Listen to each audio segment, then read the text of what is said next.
हैदराबाद में आज चार मीनार, शहरान होटल, भाग्य लक्ष्मी मंदिर, चीफ मिनिस्टर की दफ्तर के कविता मौजूए बहस रहेंगे, क्योंकि के कविता रुकन कानून साज काउंसिल जो कि चीफ मिनिस्टर मिस्टर के चंद्रशेखर राव की बेटी है ने आज सुबह चार मीनार के दामन में वाक़ भाग्य लक्ष्मी मंदिर में भोगी की पूजा करने के बाद होटल शहरान में चायनोशी की और होटल की तारीख से वक्फियत हासिल की।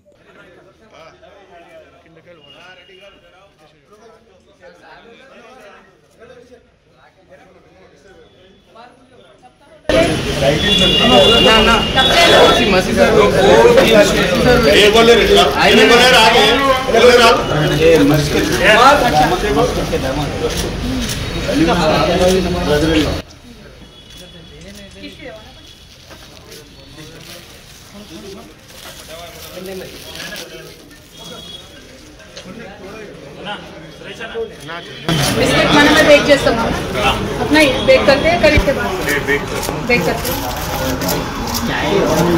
मिसेस के कविता जो कि तेलंगाना जागृति समिति की सदर भी है ने आज भाग्य लक्ष्मी मंदिर में भोगी त्यौहार के आगाज़ के सिलसिले में पूजा की और उसके बाद वापसी के दौरान उन्होंने चाय पीने की ख्वाहिश का इजहार किया, जिस पर उन्हें शहरान होटल ले जाया गया। शहरान होटल शहर हैदराबाद की उन मारूफ होटलों में शामिल है जो कि न सिर्फ हैदराबाद बल्कि गल्फ़ कंट्रीज़ में भी अपना एक मुकाम रखती है। शहरान के नाम से गल्फ़ कंट्रीज़ में भी होटल और रेस्टोरेंट्स क़ायम किए गए हैं। इससे इस बात का अंदाज़ा होता है कि शहरान होटल किस कदर मारूफ है। 1950 में क़ायम की गई 71 साल पुरानी इस होटल के अगर अच्छे दौर को याद किया जाए तो इस होटल के इश्तिहारात अखबार में छपा करते थे और यहाँ की लस्सी के शैदाई, यहाँ की लस्सी के दिलदादा अफराद दूर दूर से शहरान होटल पहुँचते थे ताकि शहरान की खुसूसी स्पेशल लस्सी से अपनी प्यास बुझा सके। होटल शहरान सिर्फ लस्सी या हलीम या चाय के लिए मारूफ नहीं है, बल्कि शहरान होटल के क़रीब का इलाक़ा शहरान से मारूफ हो चुका है। ये इस कदर पॉपुलर है। शहरान होटल में अब वो चहल पहल बाकी नहीं है, लेकिन उसके बावजूद आज भी शहरान होटल के सीख कबाब, बोटी कबाब और पराठा अपनी मुनफरिद हैसियत रखते हैं। मिसेस के कविता ने आज शहरान होटल में चाय पीने के दौरान उस्मानिया बिस्किट की तैयारी के सिलसिले में तफसीलात हासिल की। उस्मानिया बिस्किट की एक तवील तारीख़ है, ये क्यों बनाए गए, किस तरह बनाए गए और इसका नाम उस्मानिया क्यों रखा गया, इस सिलसिले में हम फिर कभी बात करते हैं। लेकिन आज बात करते हैं कि मिसेस के कविता क्यों पुराने शहर में वाक़े भाग्य लक्ष्मी मंदिर को पूजा के लिए पहुंची और शहरान होटल में किस तरह से उन्होंने चाय पी और इस मौके पर उनके साथ कौन क़ायदीन मौजूद थे। जीएचएमसी इलेक्शन से पहले से ही चार मीनार के दामन में मौजूद भाग्य लक्ष्मी मंदिर मौजूए बहस बना हुआ है। ऐसा नहीं है कि जीएचएमसी इलेक्शंस के दौरान ही भाग्य लक्ष्मी मंदिर की पॉपुलैरिटी में इजाफ़ा हुआ है, बल्कि भाग्य लक्ष्मी मंदिर को पहुंचने वाले कौमी सतह के क़ायदीन, state leaders, ministers, MLCs, MLAs में कई लोग शामिल हैं। वज़ीर आज़म नरेंद्र मोदी के भाई प्रहलाद मोदी ने भी कई मरतबा भाग्य लक्ष्मी मंदिर में पूजा की। मिसेस के कविता एमएलसी बनने के बाद भाग्य लक्ष्मी मंदिर पूजा के लिए पहुंची थी। उससे पहले Mr T Srinivas Yadav state cabinet minister Bhagya Lakshmi मंदिर में पूजा कर चुके हैं।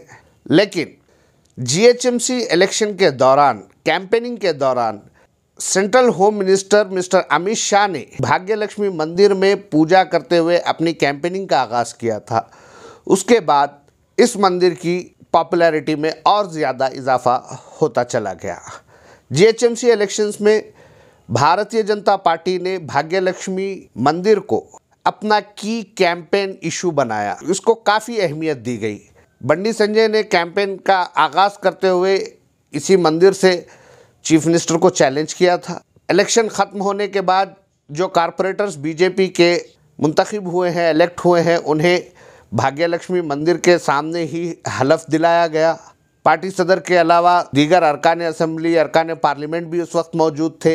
भाग्यलक्ष्मी मंदिर के इशू को भारतीय जनता पार्टी एक पॉलिटिकल इशू बनाने में बड़ी हद तक कामयाब होती नज़र आ रही है, लेकिन मिसेस के कविता के आज के भोगी के मौके पर भाग्यलक्ष्मी में पूजा करने से ऐसा महसूस होता है कि तेलंगाना राष्ट्रीय समिति वे भारतीय जनता पार्टी की फ़िरका परस्ती को काटने के लिए उसी रास्ते पर चलते हुए अपनी मजहब परस्ती को साबित करने की कोशिश कर रही है। मिसेस कविता का दौरा चार मीनार, भाग्यलक्ष्मी मंदिर में पूजा करना सियासी नहीं है, ऐसा मुमकिन है, लेकिन हैदराबाद की सियासत में भाग्यलक्ष्मी मंदिर को दी जाने वाली अहमियत से ऐसा महसूस होता है कि इस पूजा के पसे पर्दा कहीं ना कहीं कोई ना कोई पॉलिटिकल एजेंडा शामिल है। उसके बाद उनका शहरान होटल में वक्त गुजारना, चाय पीना और उसके मुताल्लिक़ तफसीलात हासिल करना, इससे ऐसा महसूस होता है कि वो पुराने शहर में वक्त गुजारने की कोशिश कर रही थी। होटल शहरान के बारे में अगर हम आपको बताएं तो मुख्तसर तारुफ ये है कि 1950 में क़ायम की गई इस होटल को 71 साल मुकम्मल हो चुके हैं। गुलजार हाउस से पत्थरगट्टी के दरमियान मौजूद होटल शहरान में मिसेस के कविता पहली अहम शख्सियत नहीं है जिन्होंने चाय पी है या होटल में पहुंची हैं, बल्कि हालिया अरसे में मशहूर फिल्म बाहुबली के हीरो प्रभास के अलावा कई फिल्मी शख्सियतें, कई पॉलिटिकल लीडर्स इस होटल में चाय पीने के अलावा अपनी पसंद की ग़िज़ाएँ खा चुके हैं। कई ऐसे लीडर्स हैं जो इस होटल में वक्त गुजारा करते थे। उनमें एक नाम साबिक़ home minister N Narasimha Reddy का भी है, जो काफ़ी तवील अरसे तक इस होटल में बैठा करते थे, उनके होम मिनिस्टर बनने से पहले, बल्कि उनके यूनियन की सरगर्मियों के दौर की बात हम कर रहे हैं। आज उस होटल शहरान में मिसेस कविता का खैर मकदम होटल मैनेजमेंट ने किया, बल्कि ये गैर मुतवक्का मेहमान रही, जिसकी वजह से शायद होटल मैनेजमेंट उनकी सही खातिर तवाज़ुन नहीं कर पाया हो, लेकिन होटल शहरान आज फिर आवाम के जहनों में ताज़ा हो चुकी है और पुराने शहर में मिसेस के कविता के दौरे के दौरान होटल शहरान में जाना आवाम में बहस का मौजू बन चुका है।